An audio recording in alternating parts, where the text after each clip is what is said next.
سے یہ ثابت ہوتا ہے کہ یہ بھی تھا، خالصتاً اللہ کے ذکر کے لیے بھی صحابہ اکٹھے بیٹھ جایا کرتے تھے۔ حدیث میں کہ حضور اکرم صلی اللہ علیہ وسلم ایک مرتبہ مسجد نبوی میں داخل ہوئے اور ایک حلقہ میں آپ نے تھوڑی دیر آپ نے تشریف رکھی، پھر وہاں سے اٹھ کے آپ دوسرے حلقے میں تشریف لے گئے جہاں پہ کہ تعلیم و تعلم ہو رہا تھا، وہاں آپ جم کے بیٹھ گئے اور آپ فرمایا کہ انما انا بعثت معلما، بھئی میں تو معلم بنا کے بھیجا گیا ہوں، میں تو یہاں بیٹھوں گا۔ تو جو دوسرا حلقہ تھا اس میں تو تعلیم و تعلم کا کام ہو رہا تھا، قرآن مجید یا حدیث شریف کی تدریس ہو رہی تھی۔ پہلے حلقے میں کیا ہو رہا تھا؟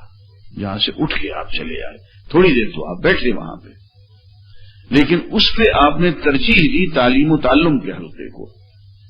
تو تمام محدثین نے یہی لکھا ہے کہ یہ پہلا حلقہ جو تھا یہی تسبیح، تحمید، تکبیر کرنے، یہ لسانی ذکر کرنے والوں کا تھا۔ اور حضور اکرم صلی اللہ علیہ وسلم کا یہ ارشاد بھی ہے کہ اذا مررتم بریاض الجنہ فارتعوا، قیل ما هي ریاض الجنة یا رسول اللہ، قال هي حلق الذکر۔ رسول اللہ صلی اللہ علیہ وسلم نے ارشاد فرمایا جب تم جنت کے باغات میں سے گزرو تو تم بھی تھوڑا بہت چر چگ لیا کرو، کھا پی لیا کرو تم بھی۔ تو صحابہ نے اس کی یا رسول اللہ یہ جنت کے باغات کیا ہوتے ہیں؟ تو آپ نے ارشاد فرمایا کہ یہ حلق الذکر، یہ ذکر کے حلقے ہیں۔ اور وہ جو حدیث ہے کہ اذکر اللہ حتی یقال مجنون، اذکر اللہ حتی یقال مرائی، اللہ کا ذکر اتنی کثرت سے کرو کہ لوگ کہیں کہ یہ تو دیوانہ ہے۔ اور اللہ کا ذکر کرنے میں بالکل نہ شرماؤ، لوگ کہتے ہیں کہ یہ دکھاوا کر رہا ہے تو کہتے رہیں۔ میں حضرت مولانا ابو بکر غزنوی رحمۃ اللہ علیہ کے ہاتھ پر بیعت ہوا۔ یہ نقشبندی سلسلہ کے شیخ تھے، مولانا داؤد غزنوی کے صاحبزادے۔ مولانا داؤد غزنوی بھی نقشبندی سلسلے میں تھے، یہ بھی نقشبندی سلسلے میں آ گئے۔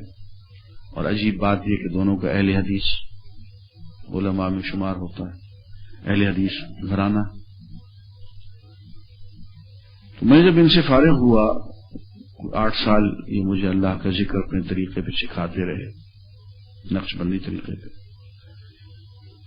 تو ایک بزرگ کے ہاں گیا تو انہوں نے مجھے کہا بیٹے تمہیں ایک وصیت کرتا ہوں، غور سے سن لو۔ جی ارشاد۔ کہنے لگے شیطان تمہیں اب یہ سجھائے گا کہ تم ریاکاری کر رہے ہو، اور اس بہانے سے تمہیں یہ سمجھا کہ تم اب جو ذکر کر رہے ہو تمہارے ہاتھ میں تسبیح ہے، یہ تم اکیلے بیٹھ کے تم ریاکاری کر رہے ہو، اور یہ کہے کہ وہ تم سے ذکر چھڑوا دے گا۔ اس کی باتوں میں نہ آنا۔ ریاکاری کا تعلق عمل سے نہیں ہے، ریاکاری کا تعلق نیت سے ہے، ارادے سے ہے۔ اگر ریاکاری کا ارادہ نہیں ہے تو ریاکاری نہیں ہے۔ اس لیے اس کی اس چکر میں نہ آنا۔ وہ کہے گا تم تو بڑے دکھاوے باز ہو، بہت ریاکار ہو، اس کی بات میں نہ آنا، اپنے کام میں لگے رہنا۔ یہ بات حضور بھی فرما رہے ہیں، اذکر اللہ کا ذکر اتنی کثرت سے کرو تا یقال مرائی، لوگ کہیں دکھاوے باز ہے، کہتے رہیں، اس کی بھی پرواہ نہ کرنا۔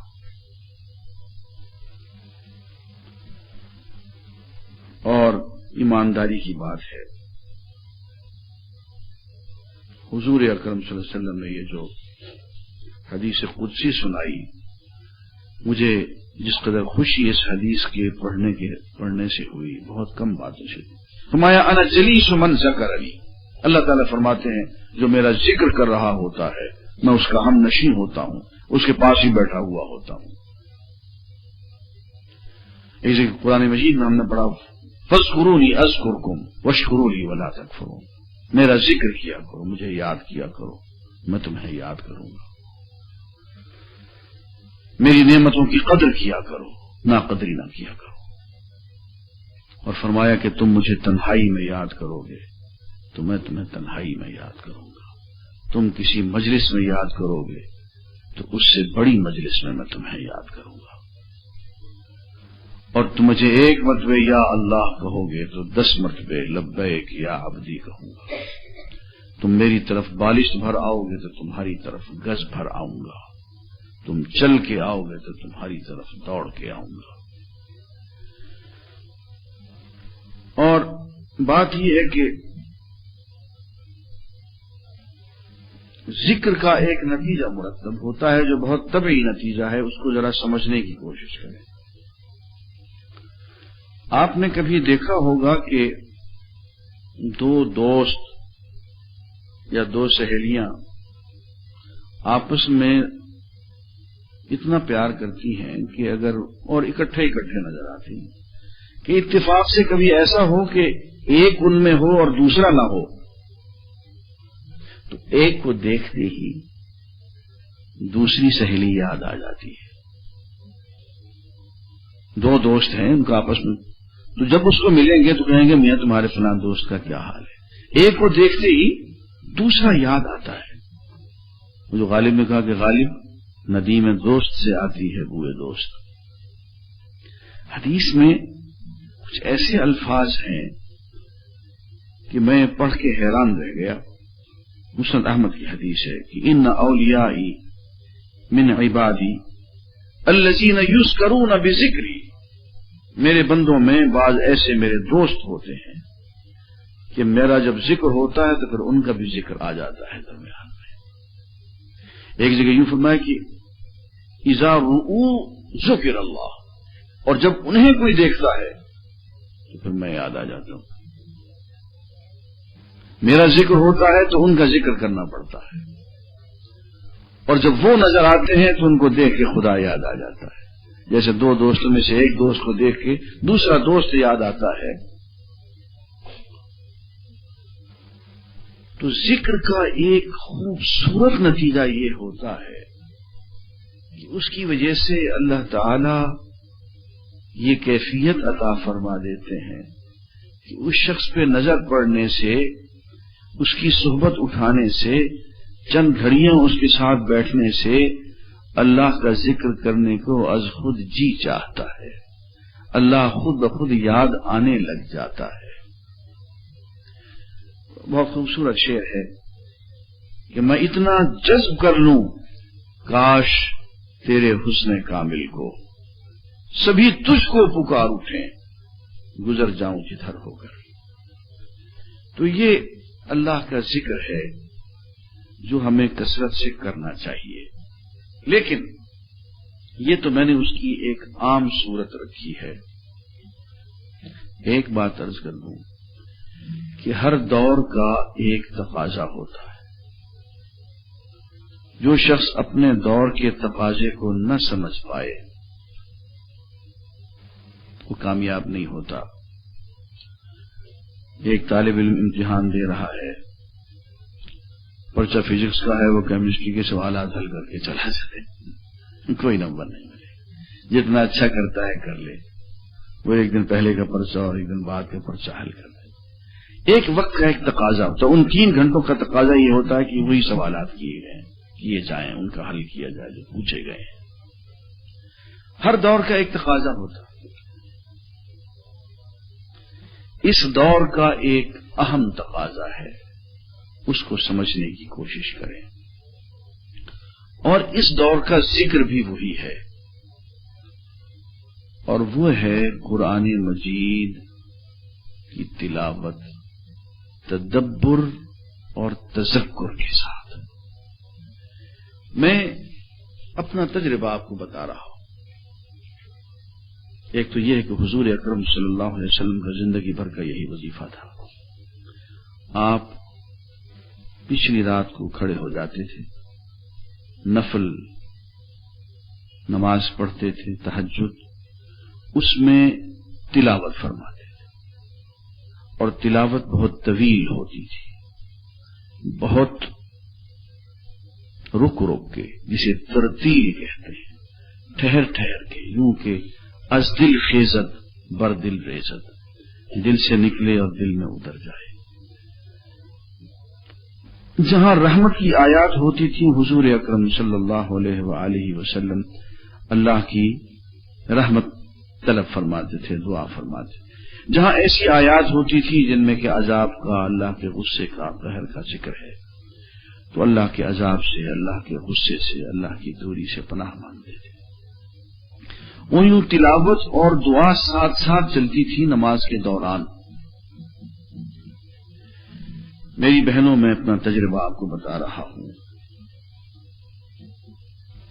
کہ درجہ احسان، درجہ ولایت حاصل کرنے کے لیے اس سے بڑا عمل کوئی نہیں ہے۔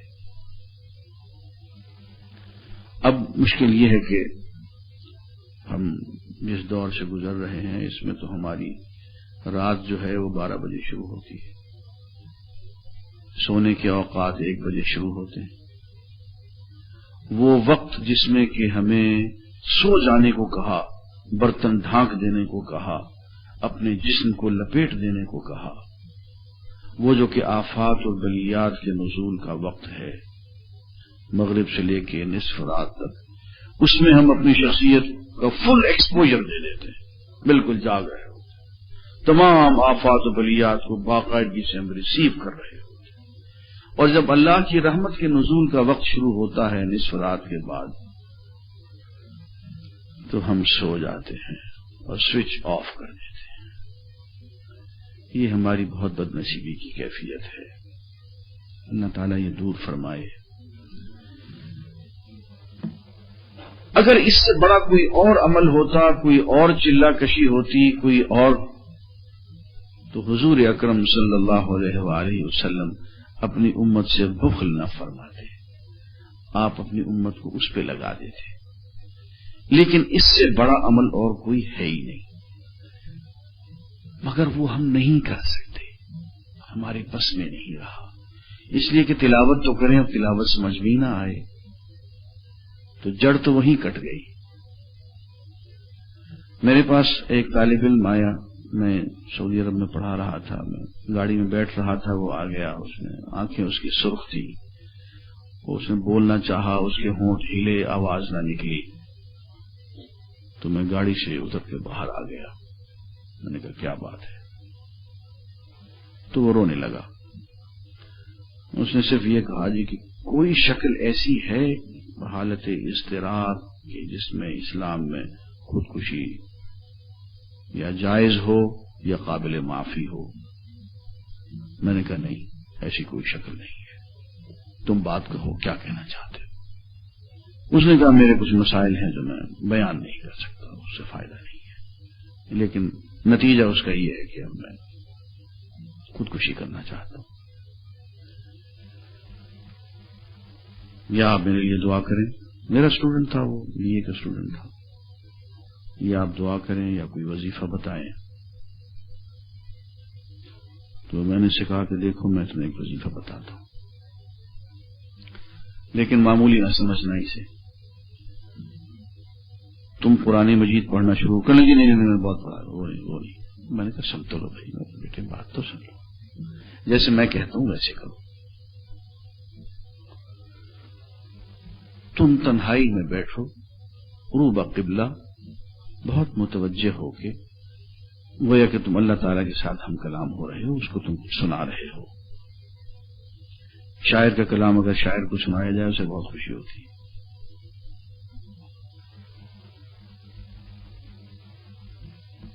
میں نے کہا یہ کلام تم اللہ کو سناؤ، مگر اس انداز میں کہ جہاں تلاوت کرتے کرتے آنکھیں کھلی رکھو، دماغ بھی کھلا رکھو، سوچ سمجھ کے پڑھو، ایسے تیزی سے نہیں، اور خود بخود ایک آیت تمہارے سامنے آ جائے گی اور وہ تمہیں کہے گی کہ میں تمہارے لیے دعا ہوں۔ اللہ کی کوئی صفت آ جائے گی، ان اللہ غفور الرحیم، واللہ ذو فضل عظیم، کوئی آیت آ جائے گی، اللہ کی صفات آ جائیں گی، کوئی دعا آ جائے گی، وہ خود تمہیں بتا دے گی کہ میرا ورد کرو، تو پھر اللہ کے ساتھ لجاجت کے ساتھ اس آیت کا تکرار شروع کر دو کہ یہ کتنی مرتبہ پڑھو نہ کہ مرتبہ کچھ نہیں. جب طبیعت سیر ہو جائے پھر آگے کو بڑھ جاؤ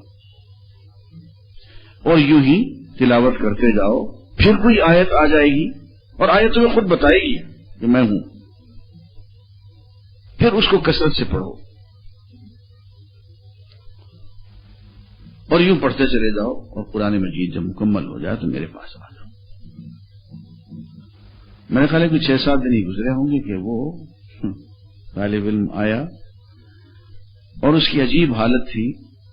وہ کبھی میرا ہاتھ چومتا تھا، کبھی ماتھا چومتا تھا، کبھی پاؤں چومنے کی کوشش کرتا تھا. میں نے کہا یہ تو عجیب چیز تھی. اللہ تعالیٰ نے ساری مصیبتیں یکلخت دور کر دی مجھ سے. لیکن مصیبت یہ ہے کہ ہم نے اپنی جڑ کاٹ رکھی ہے. نہ نو منتیل ہوگا، نہ رادھا ناچے گی، نہ قرآن سمجھیں گے، نہ اس کا ورد کر سکیں گے، نہ سمجھیں گے، نہ تدبر کی نوبت آئے گی، نہ تذکر کی نوبت آئے گی. اب کچھ پتہ نہیں کیا تلاوت ہو رہی ہے، کچھ پتہ نہیں کہاں ٹھہرنا ہے، کچھ پتہ نہیں کہاں داد دینی ہے، کچھ پتہ نہیں کہاں پہ وجد آئے، کہاں پہ حال آئے، کہاں پہ رونا آئے. تو یوں لگتا ہے جیسے کہ پتھر ہم بیٹھے ہوئے ہیں، سامنے آیتیں رکھی ہوئی ہیں، پتھروں پہ آیتیں لکھ دی گئی ہیں. اس لیے میں آپ کی خدمت میں عرض کروں گا کہ اللہ کا ذکر تو آپ چلتے پھرتے جس شکل میں کریں، یہ میں نے بتا دی ہے، سب ٹھیک ہے. لیکن قرآن میں جس کو الذکر کہا گیا ہے الف لام کے ساتھ، وہ قرآن مجید ہے. انا نحن نزلنا الذکر وانا لہ لحافظون. اصل ذکر جو ہے، ذکر کی جو بہترین شکل ہے، وہ قرآن مجید ہے. اس لیے میں آپ سے یہ عرض کروں گا کہ ایک کام تو یہ کریں کہ عربی زبان کا ورکنگ نالج حاصل کریں. کل ہی جناب صدر صاحب مجھ سے پوچھ رہے تھے، میں یہاں آ رہا تھا تو میں نے کہا کہ صدر صاحب سے ملاقات کر لو. آنا تو کم ہی ہوتا ہے، تو ایک موقع تھا تو میں ان سے بھی وقت لے لیا. پوچھ رہے تھے کہ یہ عربی زبان کیسے پڑھی جائے. میں عربی زبان پڑھنا چاہتا ہوں، سیکھنا چاہتا ہوں. بلکہ بہتر ہوگا کہ اگر 30واں پارہ وہ حافظ نظر احمد صاحب کا یا ایسا جس میں کہ الفاظ وہ ان کو صدر صاحب آپ جھانسی میں بھجوا دوں تو اچھا ہے. میں نے کہا سب میں بھجواؤں گا. میں نے ان کو یوں کہا صاحب آپ ورکنگ نالج حاصل کریں. کہیں گے کیسے؟ صرف نحو سے تو میں بھاگا ہوں. میں نے کہا نہیں، صرف نحو کی انفیکشن کا میں خلاف ہوں. میں گرامر کا بہت بڑا دشمن ہوں. گرامر نے ہمارا راستہ روکا ہے. گرامر سے ہم ملاؤں نے ہمارے ہاتھ اور ہماری ہڈیاں توڑ دی اور ہمیں بتکا دیا. عربی سے، قرآن سے، حدیث سے، دین سے خدائی نے ہدایت دی. میں نے افغانستان کے افغان بچوں کو 4 مہینے کے اندر 0 لیول سے شروع کر کے 4 مہینے کے اندر جامعہ ام القرا کی BA کی کتابوں میں بٹھا دیا تھا وداؤٹ گرامر. یہی پشاور میں. تو گرامر بہت بڑا وائرس ہے. اس کی انفیکشن سے بچنے کی کوشش کریں.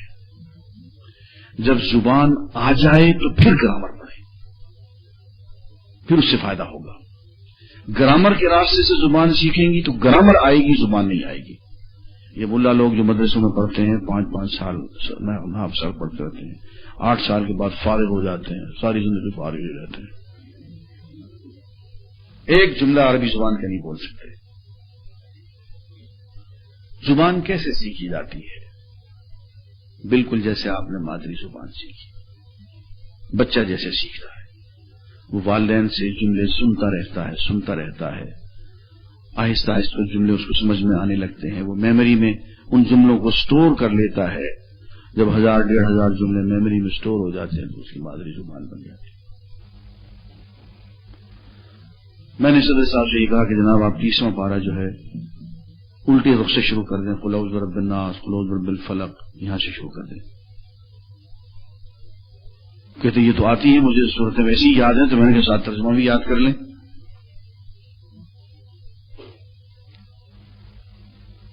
تو اس سے اگر آپ نے 25-30 صورتیں یا ایک پارہ آپ نے ترجمے کے ساتھ یاد کر لیا تو وہی کام ہو جائے گا جو بچپن میں آپ کے ساتھ اپنی زبان سیکھنے کے لیے ہو. آپ کی میموری میں امپورٹنٹ سینٹینس اسٹور ہو جائیں گے. اب جب آپ قرآن مجید کہیں سے کھول کے پڑھیں گی تو کچھ کچھ سمجھ میں آنے لگ جائے گا. اب آپ اس کو آگے ڈیولپ کریں آہستہ آہستہ بڑھاتے چلیں جائیں. یہ آسان ترین طریقہ ہے. 300-400 احادیث ہیں میں نے مرتب کی ہیں کہ وہ چھوٹے چھوٹے بول ہیں حضور اکرم صلی اللہ علیہ وسلم کے میٹھے میٹھے بول ہیں وہ یاد کر لیں. تفاسیر ایک تو ہمارے یہاں جب لکھی جاتی ہیں تو بے تحاشا لمبی لکھی جاتی ہیں. 8 جلد کی تفسیر آ رہی ہے, 6 جلد کی تفسیر آ رہی ہے. اب وہ ہمیں ڈش اینٹینا بھی دیکھنا ہے, ڈرامے بھی دیکھنے ہیں, فلمیں بھی دیکھنی ہیں, ہمیں دعوتوں میں بھی جانا ہے, ہمیں سب کچھ کرنا ہے. تو قرآن کے لیے کہاں وقت بچتا ہے؟ پھر قرآن کے لیے وقت نہیں بچتا اور قرآن کو بائی پاس کرتے ہوئے ہم حتی زرتم المقابر قبروں میں پہنچ جاتے ہیں. اس لیے ایک مصیبت یہ بھی ہے ہمیں ایک چھوٹی سی شارٹ اپروچ بھی قرآن کے لیے چاہیے. ایک میں نے اٹمپٹ کی ہے, پتہ نہیں وہ اس لائق ہے یعنی میں نے ایک کیپسول بنایا ہے. ایک کیپسول میں نے بہت ساری تفسیروں کو جمع کرنے کی کوشش کی ہے. اس دور میں جو ہمارے چیلنج ہیں میں نے ان کو اکٹھا کیا ہے اور قرآن مجید سے ان کا جواب لینے کی کوشش کی ہے. میں نے یوں کیا ہے کہ قرآن مجید کی تمام صورتوں کا الگ الگ میں نے انٹروڈکشن, ان کا اختصار, ان کی سمری لکھ دی ہے اور پھر ہر صورت میں سے آیات منتخب کر کے ان کی تفسیر لکھ دی ہے. یہ کوئی تقریباً 1100 صفحات میں جا کے, اور اس میں بہت ساری تفاسیر کا میں نے نچوڑ ڈال دیا اور زبان ایسی استعمال کی ہے کہ اگر ایک میٹریکولیٹ اسٹوڈنٹ بھی اس کو پڑھے گا تو اس کو کہیں دقت محسوس نہیں ہوگی. اس میں کوئی تحقیقی بات میں نے نہیں لکھی ہے, اس میں کوئی علمی بحث, اس میں کہیں وہ ادھر ادھر کی وہ باتیں جو جس میں کہ اپنی علمیت کا اظہار ہو سکے, ایسی کوئی بات نہیں. ایک سیدھی سیدھی دعوت ہے جو ایک ان پڑھ آدمی دوسرے ان پڑھ آدمی کو دے سکتا ہے. وہ پریس میں ہے, انشاءاللہ کبھی موقع ہوا تو میں آپ لوگوں کو بھیجوں گا اس کی کچھ کاپیاں. میں یہ چاہتا ہوں کہ قرآن مجید کی دعوت کو اس قدر عام کر دیا جائے کہ وہ ہمارا ذکر وہی ہمارا اوڑھنا بچھونا بن جائے. اس دور کا تقاضا یہ ہے کہ قرآن مجید جو ہے وہی ہمارا سب کچھ بن جائے اور اس کی اگر بصیرت ہمیں حاصل ہو جائے, اور یہ بات آسانی سے سمجھ میں نہیں آتی, اس کی معرفت آسانی کی اصل چیز جو درمیان سے نکلی ہوئی ہے. میں نے بازار سے گھڑی خریدی, اس کا سیل گر گیا نیچے, گھڑی رک گئی. سیل پھر سے ڈالا تو گھڑی کے سارے پرزے چلنے لگ گئے. تو میں نے کہا یار جس طرح سے یہ سیل ہم نکل گیا گھڑی میں سے, تو گھڑی کا ایک ایک پرزا, اس میں سینکڑوں پرزے سارے ہی رک گئے. اسی طرح سے قرآن ہماری زندگی سے نکلا ہوا ہے اور ہماری زندگی کا ایک ایک شعبہ جو ہے وہ ٹھٹر کے رہ گیا ہے. یہی زندگی ہے, یہی حیات ہے. اور اسی کے بارے میں علامہ نے فرمایا کہ خود بدانی قدر تن از جاں بود. اتنا تو تم جانتے ہو کہ اس جسم کی قدر جو ہے وہ جان سے ہے. اگر جان اس جسم سے نکل جائے تو جسم بیکار ہے. خود بدانی قدر تن از جاں بود, قدر جاں از پرتو جانا بود. جس سے جسم جو ہے جان کے بغیر بیکار ہے, ایسے ہی جان پرتو جانا کے بغیر بیکار ہے. وہ بھی پھر مردہ لاش ہوتی ہے. وہ جگر نے کہا کہ آ کے نہ جانے تجھ بن کب سے, روح ہے لاشا جسم ہے مدفن. تو پرتو جانا قرآن سے آتا ہے اور قرآن کے بغیر ہماری جانیں, ہماری روحیں, ہماری شخصیتیں چلتی پھرتی لاشیں ہیں. آخر میں وہ ایک خوبصورت واقعہ سنا دوں جو کہ ایک ملکہ جو کہ شاعرہ بھی تھی، زیب النساء جس کا نام تھا، مغلیہ، اس میں شاہ جہان کی غالباً وہ بہن تھی یا کوئی ایسے رشتہ تھا اس کا، بہت اچھے شعر کہا کرتی تھی۔ تو شاعر لوگ ملنے کو آ گئے۔ اب تھی وہ بھی آپ کی طرح پرانے زمانے کی خاتون، وہ پردہ دار تھی، برقع اوڑھتی تھی، تو پبلکلی انہوں نے آنے سے انکار کر دیا، انہوں نے میں نہیں آ سکتی، بہت تقاضا جب انہوں نے کیا تو ایک شعر لکھ کے انہوں نے بھیج دیا ملکہ زیب النساء نے، اور وہ شعر یوں تھا کہ در سخن مخفی منم چون بوئے گل در برگ گل، ہر کے دیدن میل دارد در سخن بھی نہیں مرا، میں اپنے کلام میں یوں چھپی ہوئی ہوں جیسے پھول کی پتیوں میں خوشبو چھپی ہوئی ہوتی ہے، جو مجھ سے ملنا چاہے وہ مجھے میرے کلام میں دیکھ لے۔ تو ملنے والوں میں کچھ اہل اللہ بھی تھے، انہوں نے کہا بھائی اس خاتون نے تو ہمیں بات سمجھا دی، اللہ تعالیٰ بھی مخفی ہے، وہ بھی پردہ دار ہے، اور وہ بھی یہی کہتا ہے کہ میں اپنے کلام میں چھپا ہوا ہوں، میں جتنی آسانی سے اور جتنی تیزی سے اپنے کلام کے راستے سے ملتا ہوں اور کسی راستے سے نہیں ملتا ہوں۔